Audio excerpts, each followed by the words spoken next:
Don't you just hate when you get into work and people just go crazy at you before you have your morning coffee?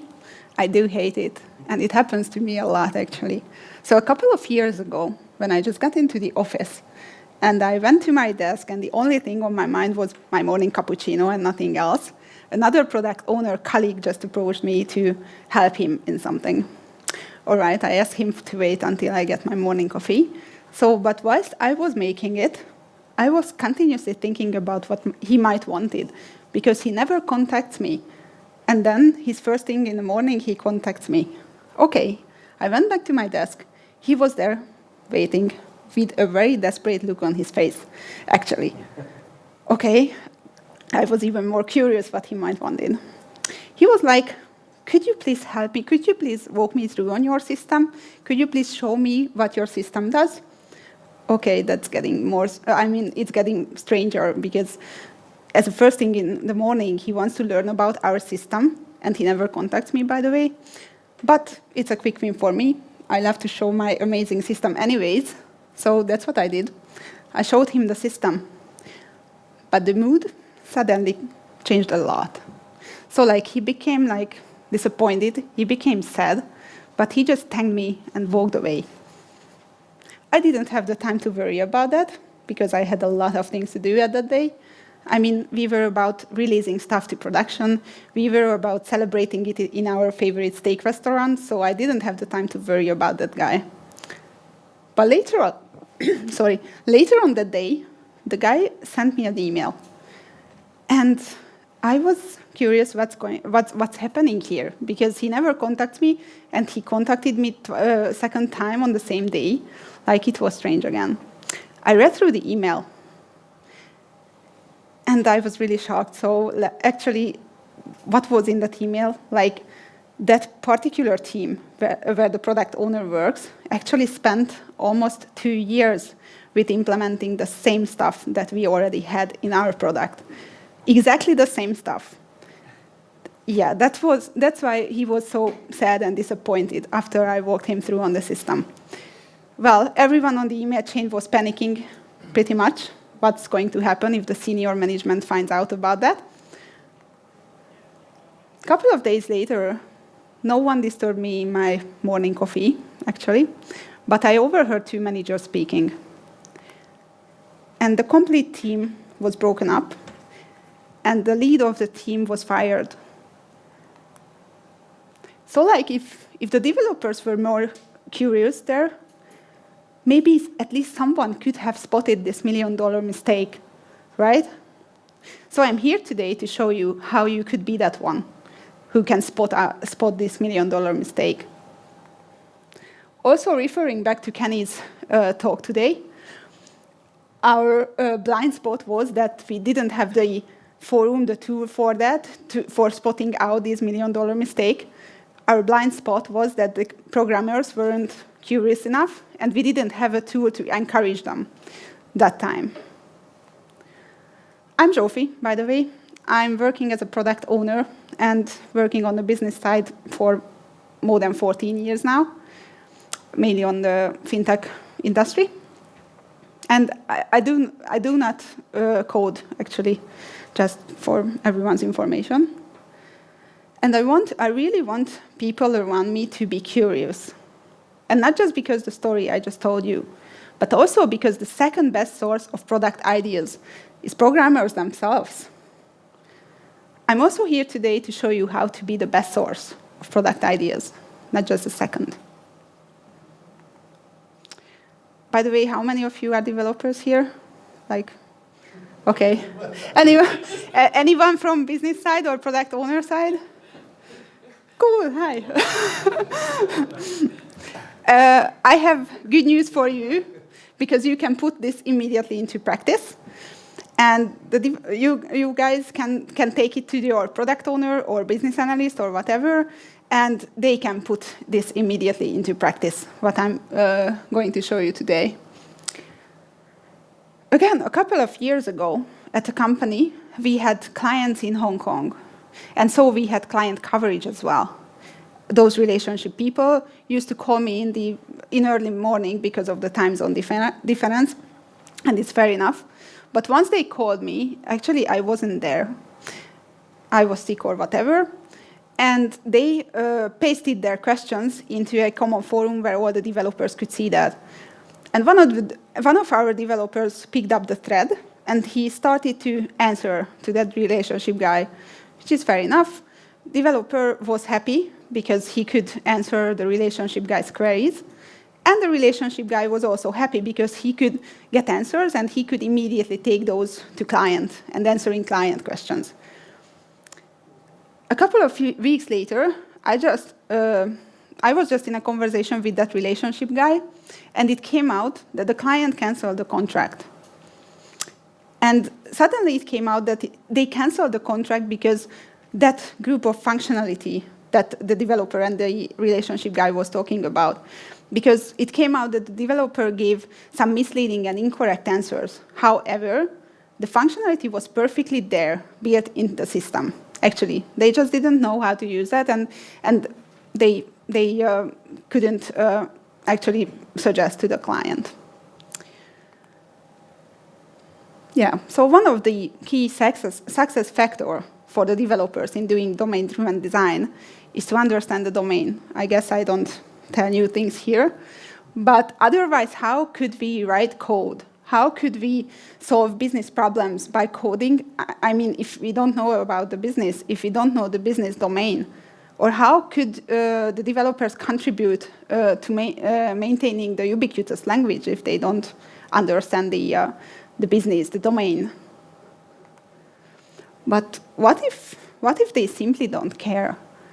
I mean, what if people just care about solving tasks one after another, or like care about cool technology or whatever, but not really about the domain that they are working on? I guess you guys are curious here because you wouldn't be sitting here otherwise. And I really felt that I need to find a way to solve this, to somehow make people more curious, and somehow I really felt that a forum was missing, or something was missing where we don't communicate these kind of things, especially spanning multiple contexts, but multiple bounded contexts. Like in the very first example, if I could also be the one who goes there to the other product owner and ask about, what are you working on? How would that be connected to our system, right? But I didn't do that either. So like, we really missed something there. We didn't know about each other's domain at all. And this was the same with all of the teams, not just our two bounded contacts.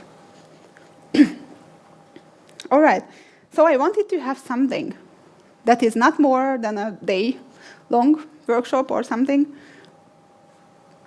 Can be refreshed frequently and quickly, like without any massive preparation every time.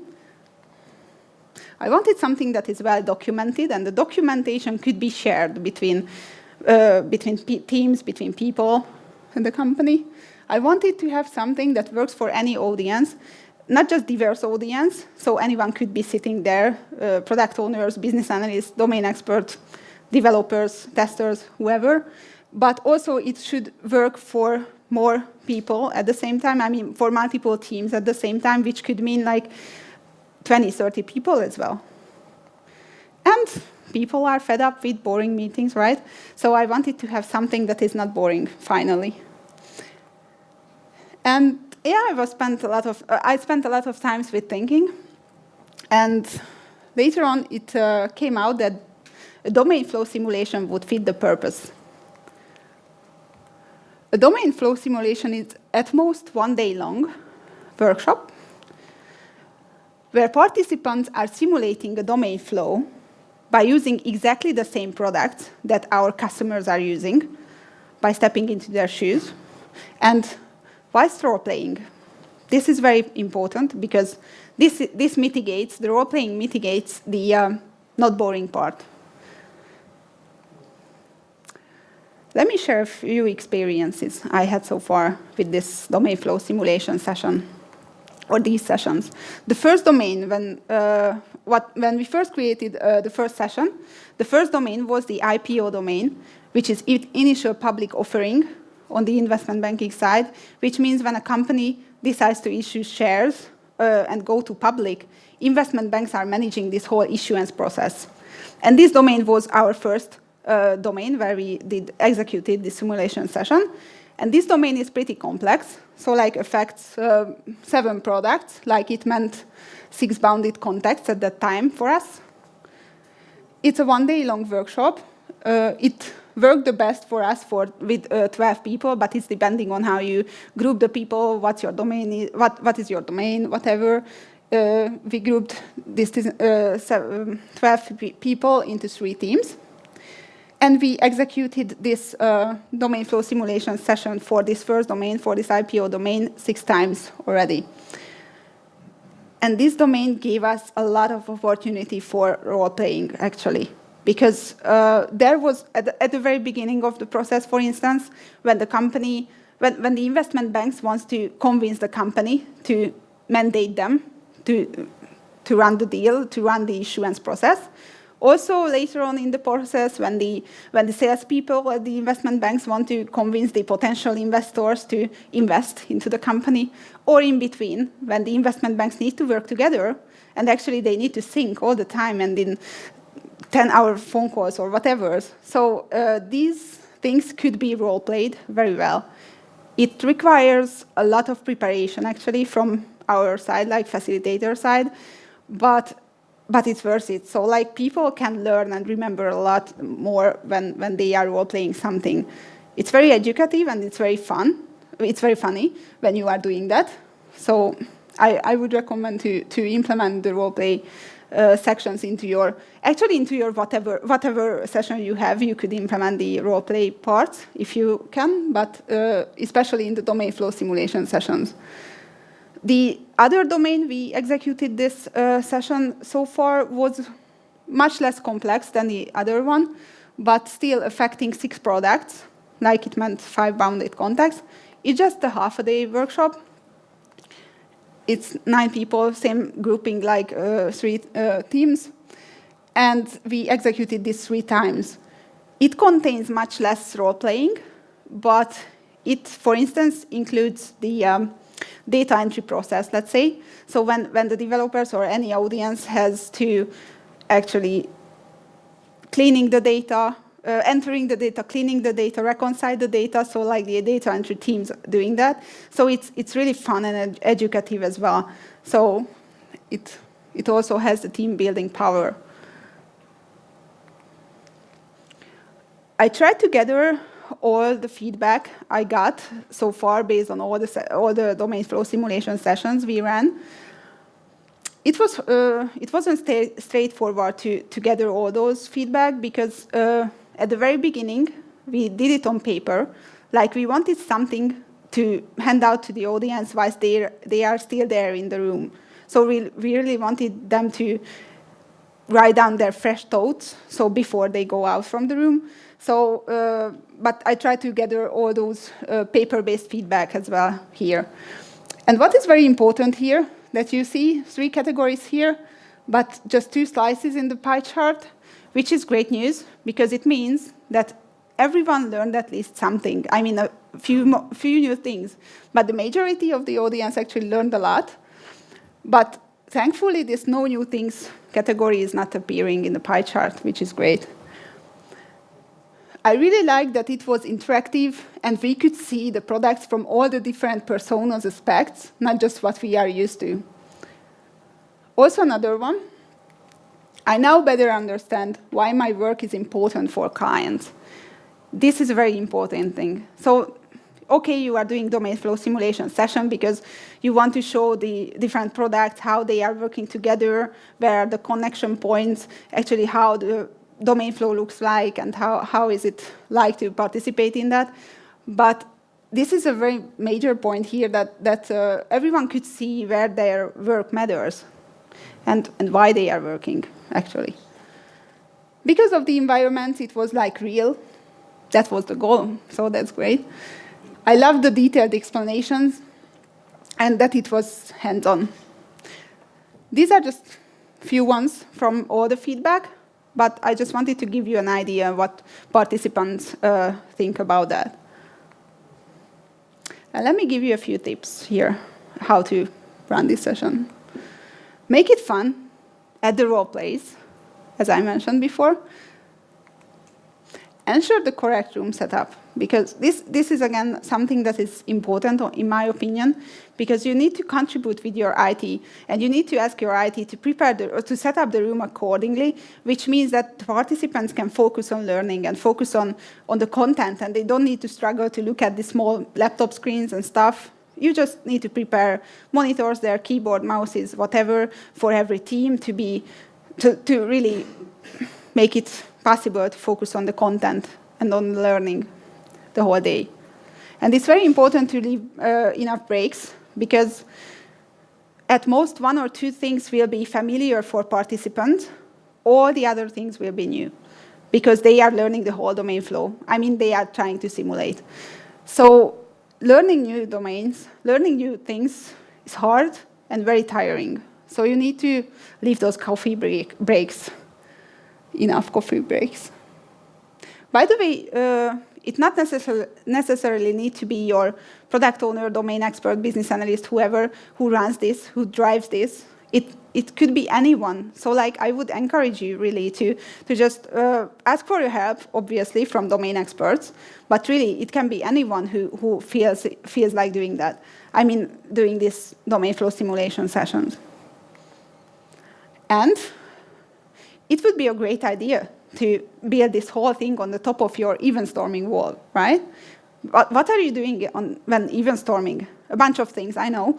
But mainly, you will see the domain flow. And you will be able to tell the domain flow when you have an event storming wall already. So why not using that flow? And why not build your simulation session on the top of it? Which will mean that you can follow that process. You can follow that domain flow whilst simulating the products or the usage. So you learned about the different products, how to use the different products together in the domain flow, where are the connection points. But what if you might want to assess where the teams, where the people need, people's domain knowledge need to be improved? So you need to assess it somehow. This assessment worked me very well, so in a domain quiz format, which is a relative short assessment of people's current domain knowledge, followed by a common evaluation session. What I here mean short assessment is maybe 15, 20 questions. It's just a simple questionnaire about your domain, and I don't mean that it should be longer than 15, 20 questions, enabling 20 or 30 minutes for people to fill it in. And it's really another fun way of learning about the domain. And I really don't mean here anything difficult or complex or whatever. And I really want to prove this to you. And I brought you a very simple domain quiz, which can be done if you like now about this domain. We are now in this very second. So if you feel like, just try it out now. So it's just a very simple, very short questionnaire. And the main thing here is if you try it out, filled it in, and submitted, after you should be looking at the answer feedback, so the viewing score section or whatever, because this is a very important thing in the domain quiz as well, that you need to provide explanation against your answers. When you are preparing the domain quiz, you need to think about how you are going to explain that answer. So in answer feedback, you need to think about how to explain why those answers were incorrect and what was the correct answer and why it was the correct answer. So it's very important to give that feedback to people. Also, it's very important, what I mentioned previously, that to add the evaluation session afterwards. But explaining the answers and giving the feedback is very, very important. So if you fill this very demo questionnaire in and submitting it, after you can see my feedback, which hopefully you can learn from. Yeah, so if you feel like you can fill it in.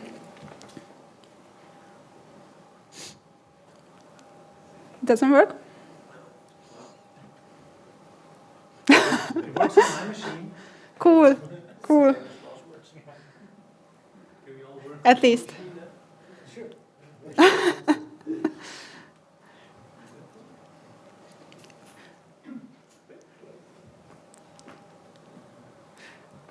Our goal is now to make it work on this one. Okay, but I will share it obviously afterwards. So it's not difficult, it's just few questions, but making sure that the answer feedback is always there.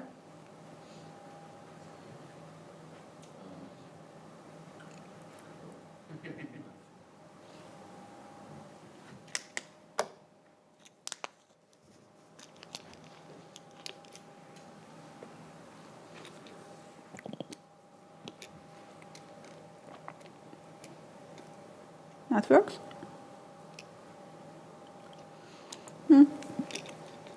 I tried it out there just before, so. Anyone who already saw and filled it in? Ah.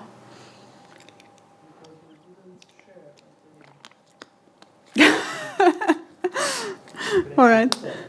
But this will be sent out anyway, so. I would just recommend to fill that in when I send it out, because you can learn a lot about this domain here at KanDDDinsky. So a few domain quiz tips from me, at least. Emphasize the goal. So people shouldn't feel like this is an exam.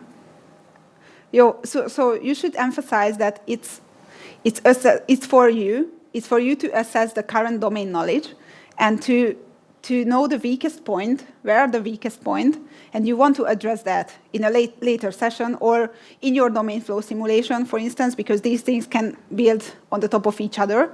Like you assess the domain knowledge, the current domain knowledge or status, let's say, and you might want to build it back in your domain flow simulation session, like update it with that, improve it with that, with the weakest point, addressing the weakest point. Spend time on preparation. So this is important because, as far as I mentioned previously, like when you are putting together the questions and obviously the answers, you need to think about how you will explain those answers. And if you think about that, it's worth to spend time on it, because it will be the explanation for people, and also the evaluation session, what you might want to arrange afterwards. It also has a team building power, and there all the participants can discuss their thoughts, and you can tell them about the incorrect answers, about the correct answers. So you should be arranging that session as well. And cross-bounded context, like you might want to do that with multiple teams. It's more fun, and actually you can assess multiple teams' domain knowledge at the same time, which will really help you in the domain flow simulation session, because you can see the entire domain flow and where are the teams with that domain knowledge, let's say. You also want to maybe send the domain areas out in advance to participants, and it's very, very funny that they learn a lot by just preparing for it. Because if you just send it out that, look, these will be the areas I'm targeting on the next week's domain quiz session, and maybe you want to associate a prize, even if just chocolate or whatever, to it, believe me that participants will prepare. And even by just the preparation, they can learn a lot about those domain areas. Maybe you don't need the quiz at all at the end. So you learned about products in the domain flow and how to use those, and where are the connection points. You learned how to assess the current domain knowledge and how to assess the weakest point and how to target it. But how will you gain experience about using your system? And how will you be the one, the first, or actually the best source of product ideas? The dog food context could be an answer here. Dog food context is when we are using our own product for our own purpose to gain the real customer experience by stepping into their shoes, actually. Oh, sorry.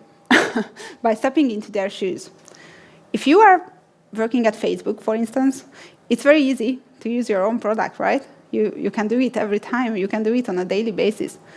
But if you are working, for instance, on an investment banking domain, it's very hard, unless you are an investment banker or whatever, a rich investor. So it was hard for us, actually, to figure out a good purpose for using our own product, because as far as I mentioned, I'm working on the investment banking domain currently.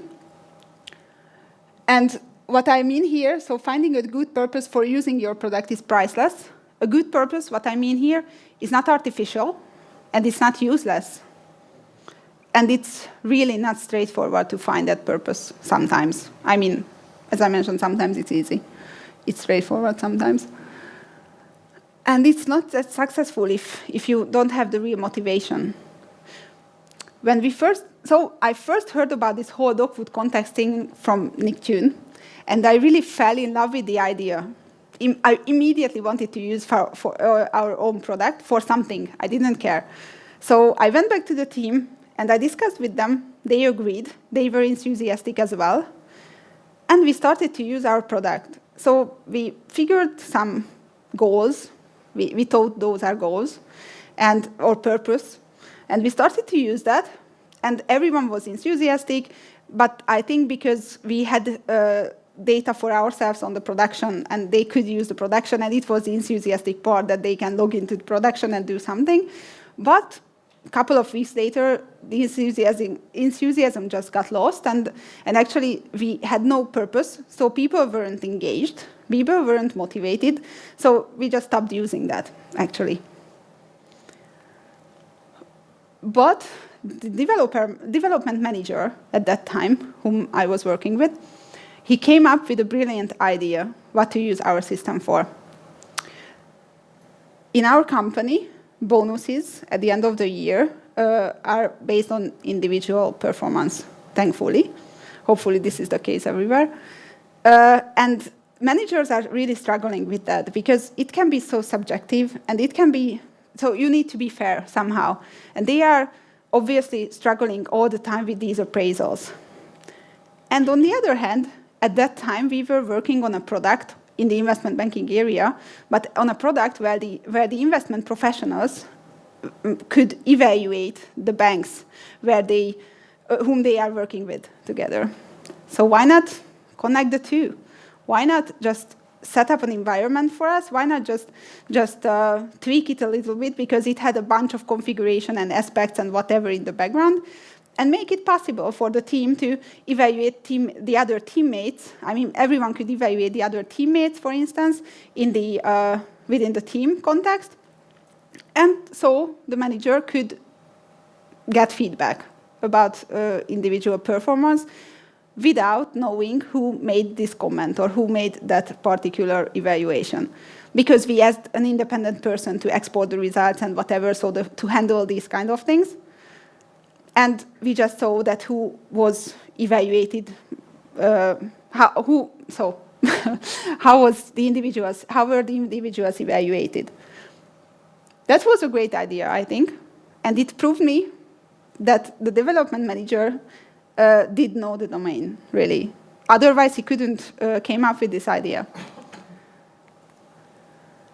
And believe me, at the end, I mean not end, because we are still using it in a way. So like it's a quarterly, we evaluate each other on a quarterly basis. So everyone deeply understands the domain, at least that part, what we are using on a regular basis. So a few tips about dog food context.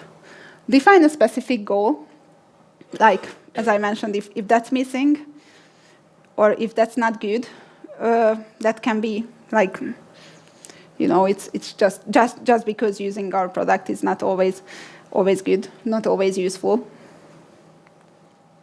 Associate prize and game to it, because who wouldn't like competing and playing, right?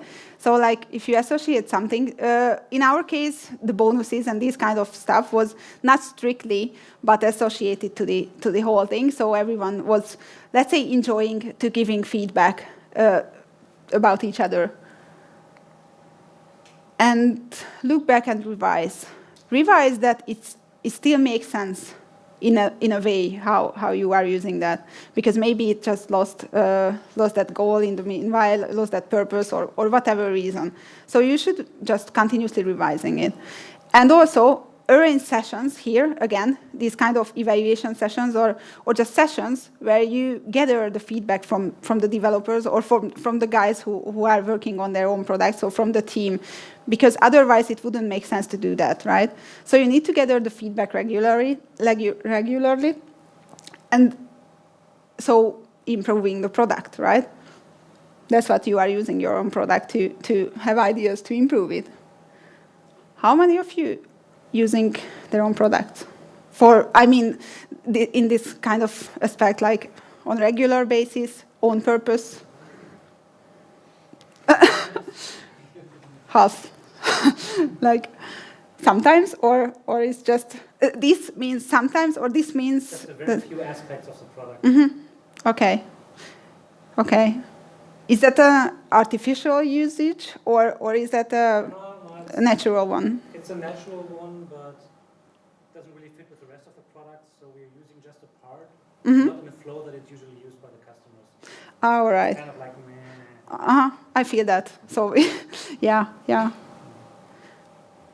And who actually plans to start to use their product? Because do you guys already have some ideas in head?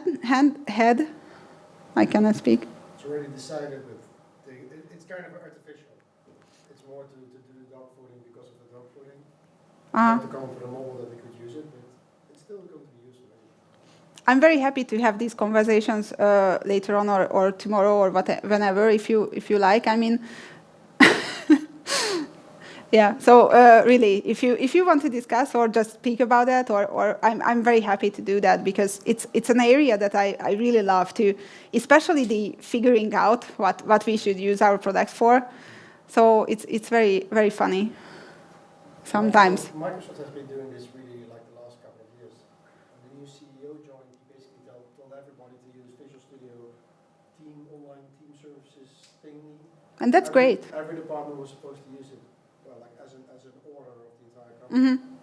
That's great. Not sure it got better, but If I would be Microsoft, I would do that.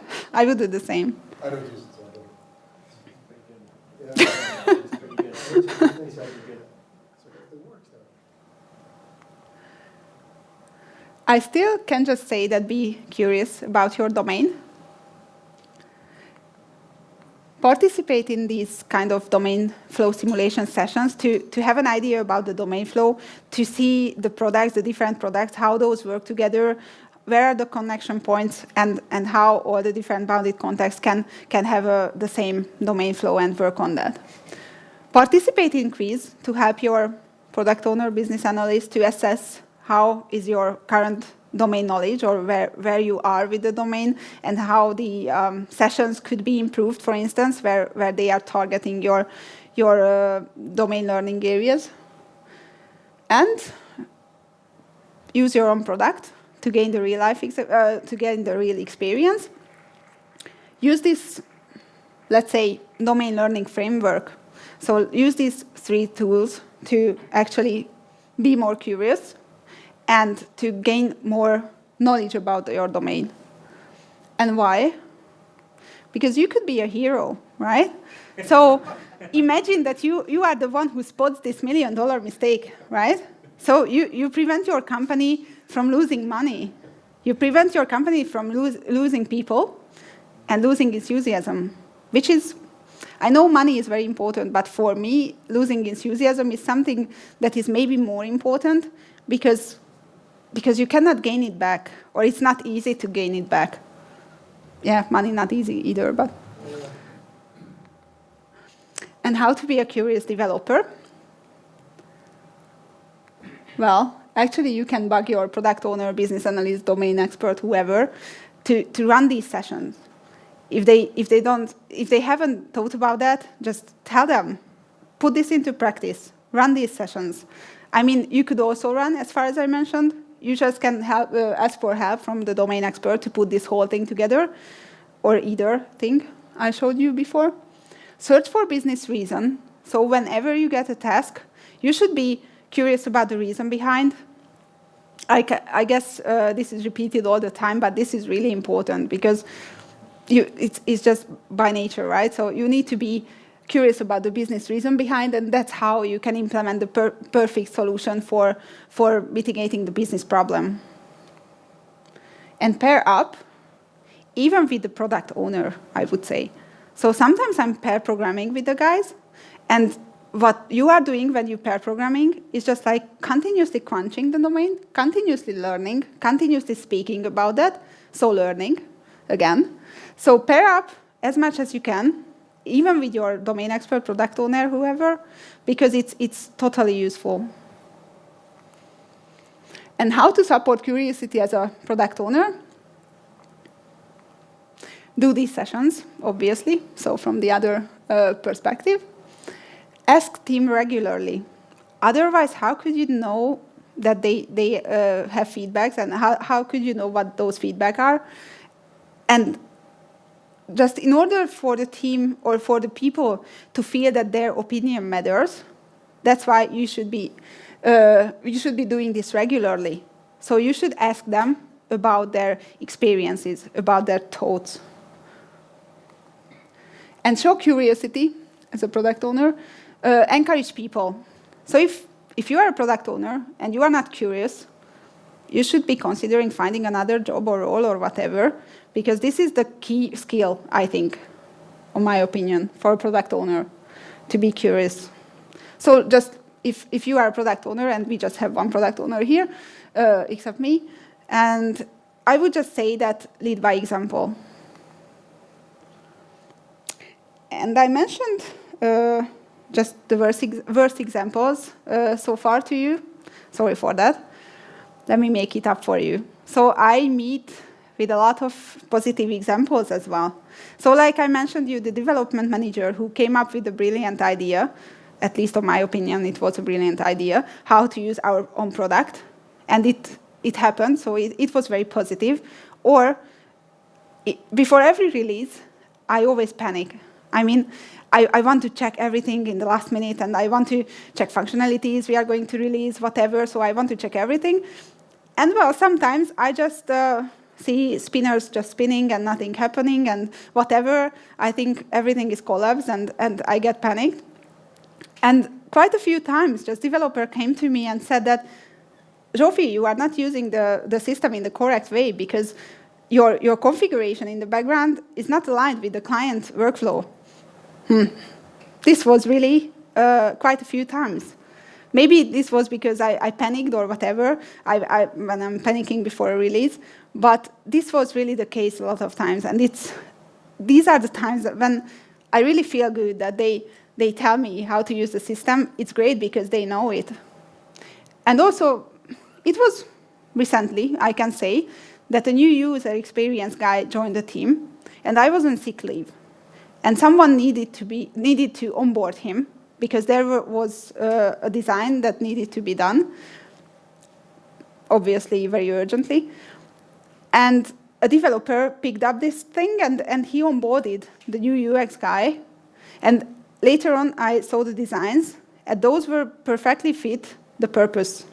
So this also proves that it was a great onboarding. The developer could exactly tell everything about the domain. So I think it's a positive example as well.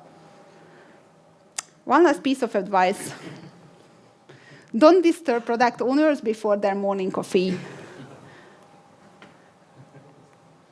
That was it, actually, from me. So you can find me in these contacts. I'm very happy to talk about any of these things I just showed you now. So here in the conference, or just ping me later on.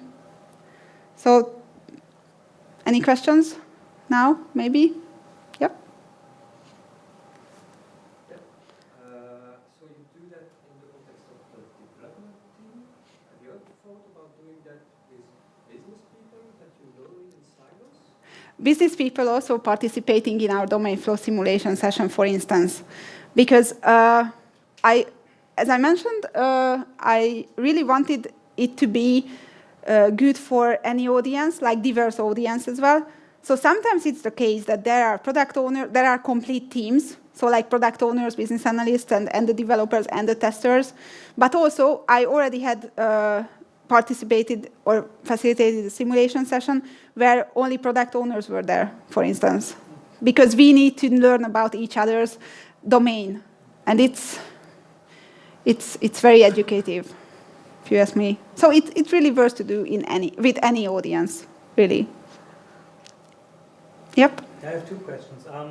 When you said that you do the domain flow simulation, do you actually build up like a fake office and you have people working in different roles and actually playing those scenarios? Or? Yeah, you could do anyhow, actually. Yes, we are doing this way. So like I'm preparing small role cards.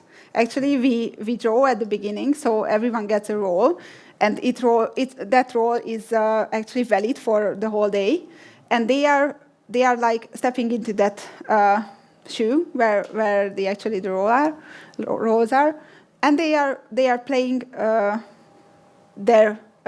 so they are playing real products and real role playing, but with a fake role. I mean, not fake role, but obviously they are not in that role in real life. Or is that answering your question? Yeah, Okay. a second one. Yep. So you also said you had 6 products in 5 bounded contexts. How does that Yes, one of the. I guess you like that picture, so I just. No.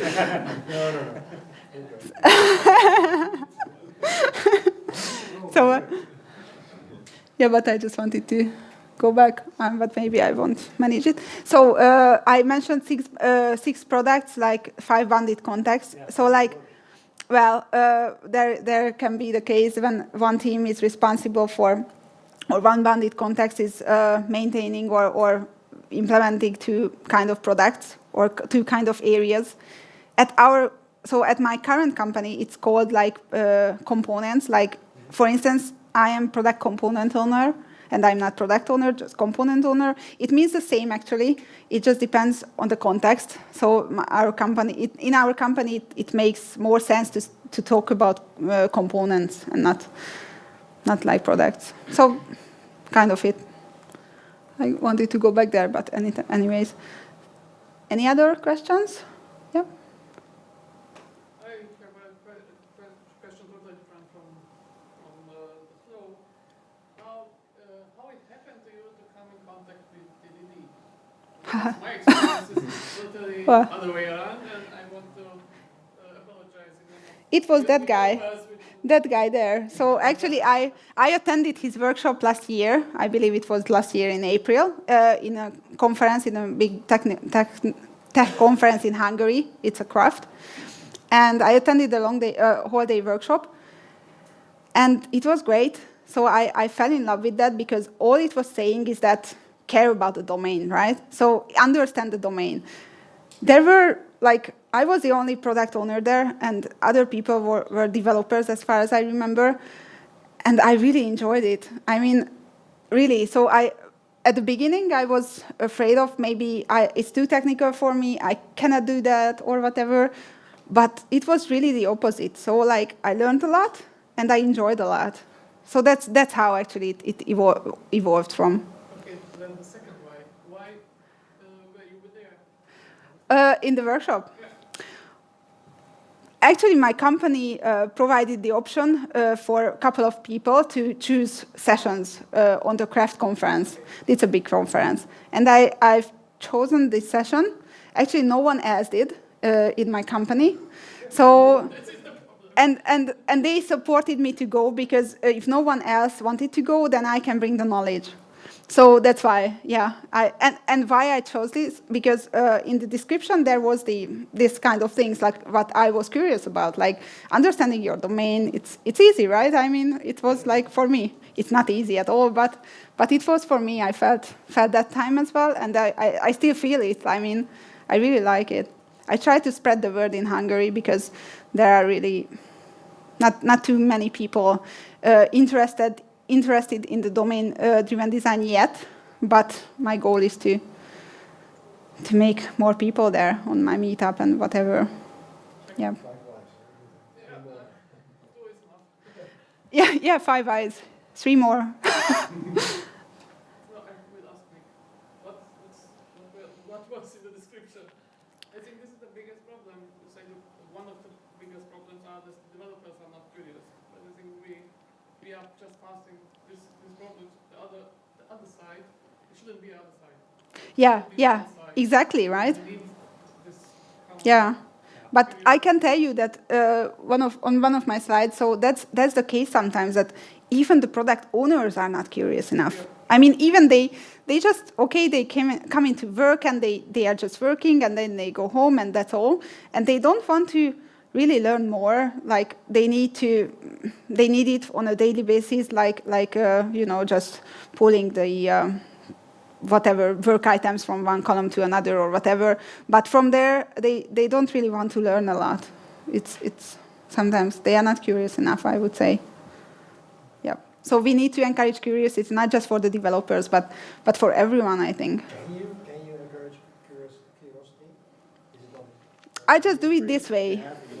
I try to do that this way, right? So I'm trying to run these sessions on a regular basis, and people just by nature like trying to be or starting to be more interested, let's say, or more curious about that. Or at least how Kenny mentioned actually, like just they are curious about what's going on there and they want to join because they see that there are food or there are whatever or there are cake or anything. It's gamification, right? Yes, actually yes, we could say. Yeah. So make Pretty it much. playful so people are engaged and want to hack the game and get better at the game. That's basically motivating them to get into Yes. it. Cool. Yes. So leave Skyrim alone and start the next game. What? Never mind.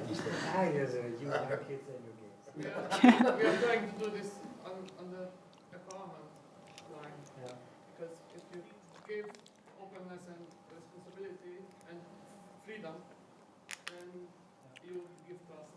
Yeah. And with trust, everybody who is a minimum line curious wants to do something, it may have an impact. Yeah, totally true.